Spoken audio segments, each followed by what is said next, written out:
You know what they say, you can't be a Muslim, Robin, if you're not hijabin'. Nope.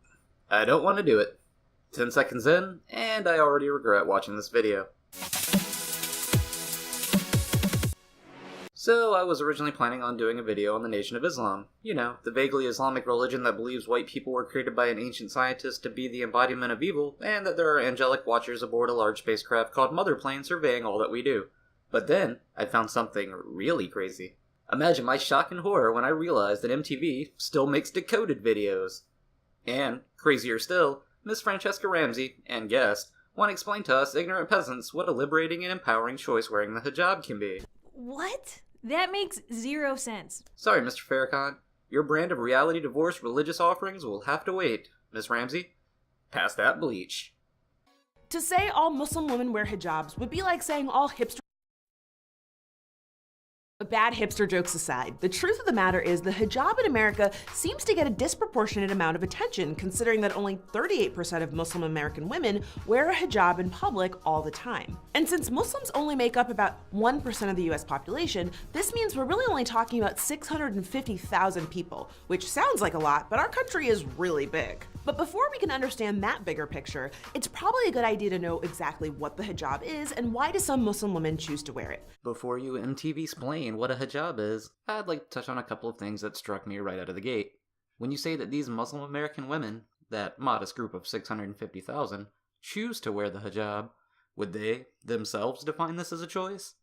Are they choosing the hijab over simply wearing no covering at all, or is it a choice between wearing the hijab and defying what they see as God's will? Or perhaps it's a choice between conservative dress and being shunned or punished by their religious community or family members. In a devoutly religious setting, this may not be an either-or situation. It could just be an accepted reality to people growing up in these circumstances. The grass is green, the sky is blue, women wear hijabs. We are assuming a choice. Well, you are. According to a Pew Research poll, 52% of American Muslim women think that it is an essential part of being Muslim to dress in a conservative manner. The same poll shows that 64% of Muslim women in the US believe in the necessity of following the teachings of the Quran and Sunnah. The Quran, a book which most Muslims consider the straight from Allah's mouth truth, states in Surah 33:59, "Tell your wives and your daughters and the women of the believers to bring down over themselves part of their outer garments. That is more suitable that they will be known and not be abused."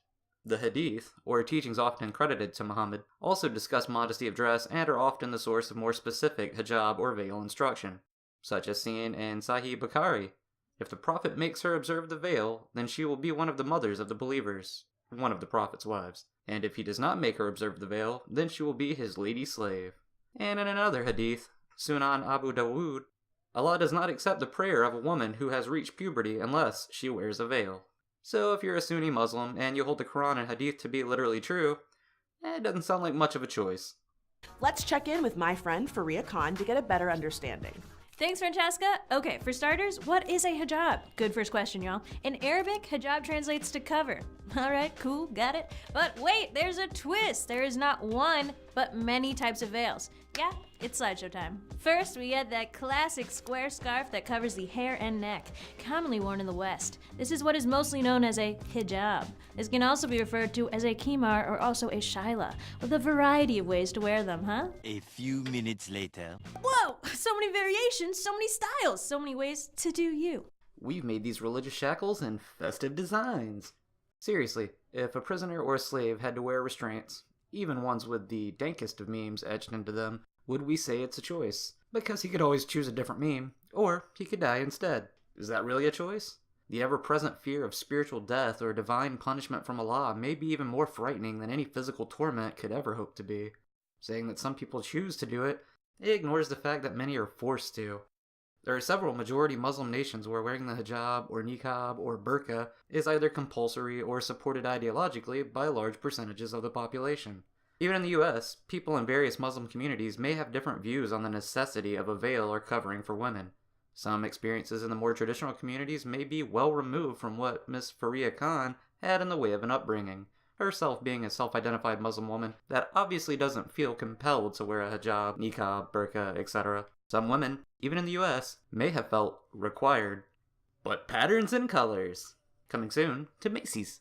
Some women choose to wear hijabs because they interpret the Quran, the teachings from God, as suggesting they dress modestly to protect from unwanted harassment based on their appearance. It's an expression of their faith. As a side note, truly insane to realize street harassers have been around since religion. Dang, dudes. They interpret?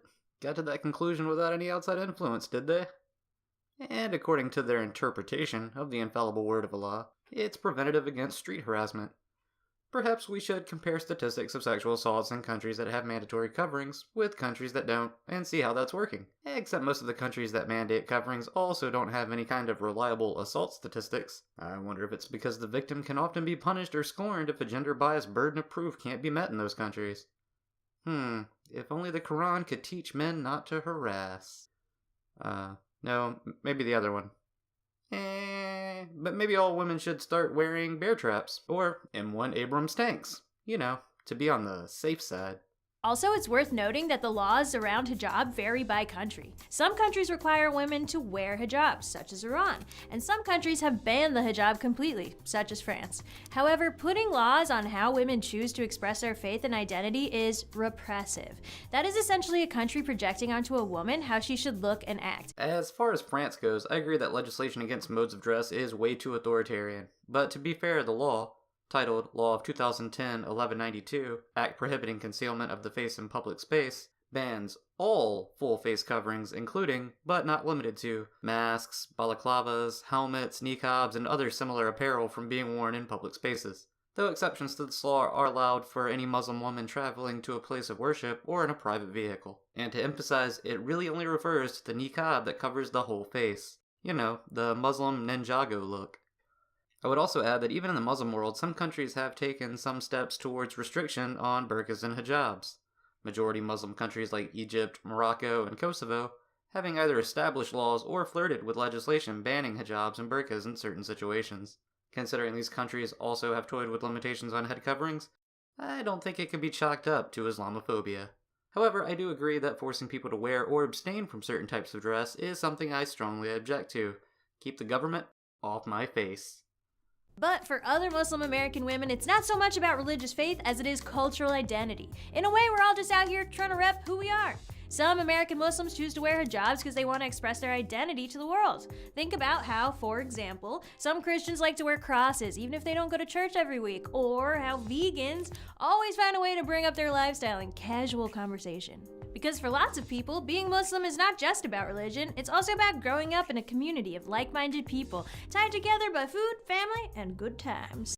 I would be curious to know if you afford this liberal interpretation of what it means to be Muslim, the picking and choosing of whatever aspects of the religion you like so long as it is how you identify, to the extreme factions that use violence in the name of Allah.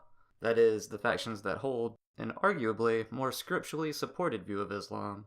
Or are you just another Muslim apologist that's gatekeeping for the religion of peace? And to me, that's the whole point. Whatever this video is aimed at, whoever your target audience is, it misses the mark wide of delivering any kind of cohesive message.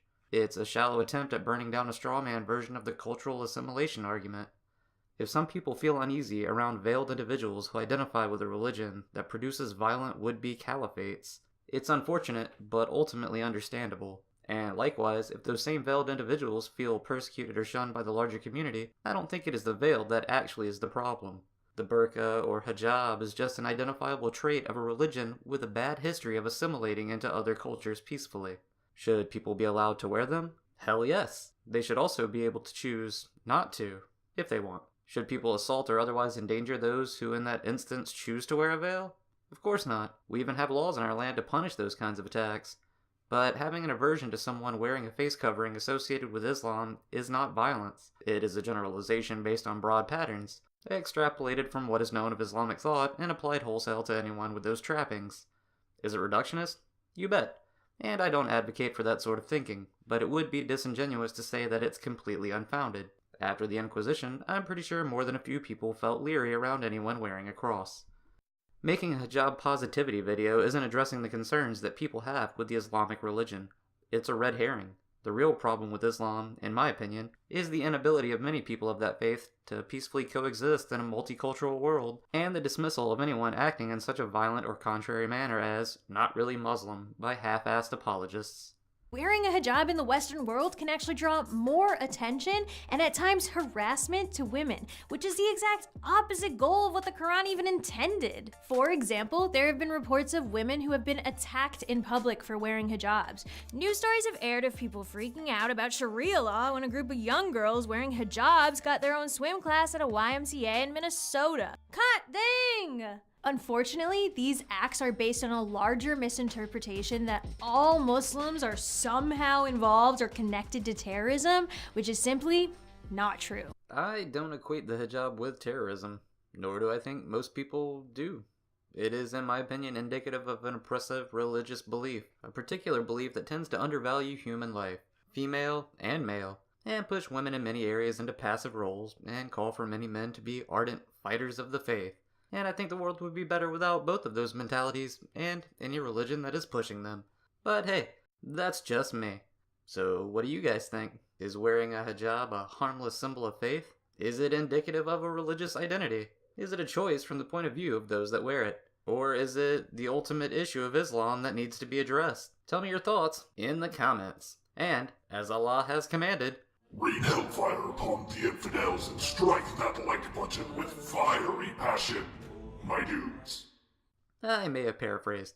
Thanks for watching and getting me to 400 subs. As always, stay scientific.